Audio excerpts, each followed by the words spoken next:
बार की बात है, एक ननद और भाभी की लड़ाई हो रही थी। भाभी ने कहा, काश तेरे कीड़े पड़े, और ननद ने जवाब दिया, मैं कोई ठेली पे रखी हुई भिंडी या तोरी हूँ जो मुझ पे कीड़े पड़ेंगे। हाँ जी, सही सुना आपने। अगर हमें कोई गुस्से में बोलता है तो ज़रूरी नहीं है कि हम उसका जवाब, ईंट का जवाब पत्थर से ही दें, बल्कि हम हंस के उस बात को टाल सकते हैं और उस गुस्से को खत्म किया जा सकता है। नमस्कार, स्वागत है वैल्यू मंत्रा पर, और आज की कहानी है गौतम बुद्ध की, जो कि गुस्से पर ही आधारित है। एक बार की बात है, गौतम बुद्ध जी अपने कुछ शिष्यों के साथ अपनी सैर पर जा रहे थे और उन्होंने देखा कि एक युवक बहुत ही गुस्से में जा रहा है।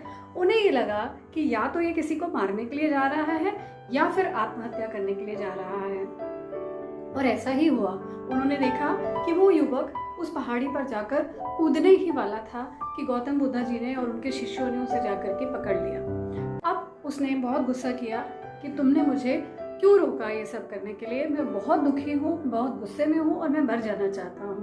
गौतम बुद्ध ने उसे कहा, ठीक है, तुम सिर्फ 5 मिनट दो मुझे, तुम ऐसा करो, 10 बार लंबी सांस लो और अपनी हथेलियों को खोलो। उसने ऐसा ही किया और उसने 10 बार गहरी लंबी सांस ली और अपनी हथेलियों को खोला, और उसके बाद वो पहाड़ी के पास गया दोबारा से कूदने के लिए, लेकिन वहां जाकर वो डर जो था उसके अंदर आ गया और वो कूद नहीं पाया। वो वापस बुद्ध जी के पास आया और उसने कहा कि आपने ऐसा किया क्या कि मुझे भय उत्पन्न हो गया। तो बुद्ध जी ने कहा कि जब तुमने इस गहरी सांस ली और अपनी हथेलियों को खोला तो वो जो तुम्हारे अंदर गुस्से की भावना थी वो एक सकारात्मक ऊर्जा में परिवर्तित हो गई, और तुम्हारा दिमाग जो था वो अब काम करने लगा, सही सोचने लगा कि मुझे अब क्या करना है। उस व्यक्ति ने कहा कि मैं बहुत परेशान हूँ, मैं अपने पापा से बहुत प्यार करता था, वो भी मुझे बहुत प्यार करते थे, लेकिन जब मैं गुरुकुल से पढ़ लिख कर आया मुझे ये था कि मैं उनका नाम रोशन करूँगा। मैंने बहुत अच्छी शिक्षा ली, मैं ज्ञानी बन गया, और मेरे पापा लेकिन हमेशा मुझे ये कहते थे, नहीं तुम्हें ज़्यादा ज्ञान नहीं है, तुम इतने ज्ञानी नहीं बने।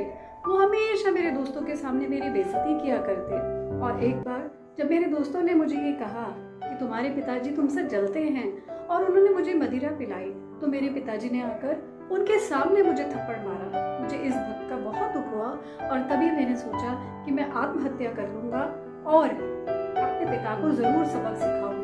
गौतम बुद्ध ने कहा, तुम ऐसा करो, तुम आज से ठीक चौथे दिन अपने घर जाना और तब तुम्हें वहां पता चल जाएगा कि सच्चाई क्या है। ऐसा ही हुआ।